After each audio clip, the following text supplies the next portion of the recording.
बतियावे नाही हमसे जियरा जरावेले, अरे बतियावे नाही हमसे जियरा जरावेले, अब फलनवा के बेटी सपनों में आवेले। रनवा के बेटी सपनवा में आबो है, अखिया से नींद चैन दिल के उड़ा। के ना पता बा हम कैसे जीहिला, अरे उनके ना पता बा हम कैसे जीहिला, आ दिमकवा से उतारे खातिर रे भाई 55 वाला पीहिला। अब गम के भुलावे बाड़ी साथे सदा कि अब तोहर याद आवेला तो हम मर जाई का, आये भरत समाज में पागल बन जाई का। कि अब तोहर याद आवेला तो हम मर जाई का, आये भरत समाज में पागल बन जाई का।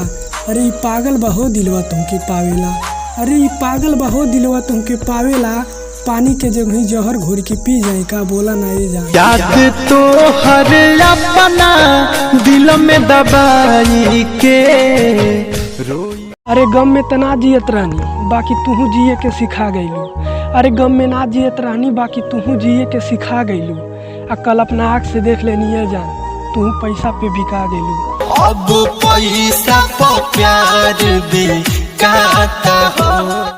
आँखों में आ जाते हैं आंसू फिर भी लबों पे हंसी रखनी पड़ती है, अरे आँखों में आ जाते हैं आंसू फिर भी लबों पे हंसी रखनी पड़ती है। ये मोहब्बत भी क्या चीज़ है यारो, जिससे होती उसी से छुपानी पड़ती है। मैं ताज बनाऊं किसके लिए, मेरी मुमताज बेवफाएं। गौआ में जाइला तोहरे त अखिया से अखिया लड़ावेलू, अरे गौआ में जाइला तोहरे त अखिया से अखिया लड़ावेलू, आ जान पागल हऊ का बार बार पिपरवा के तरवा बुलावेलू। राजा चलो ना पिपरवा के तरवा, ओही जैसा काम हो जाइए।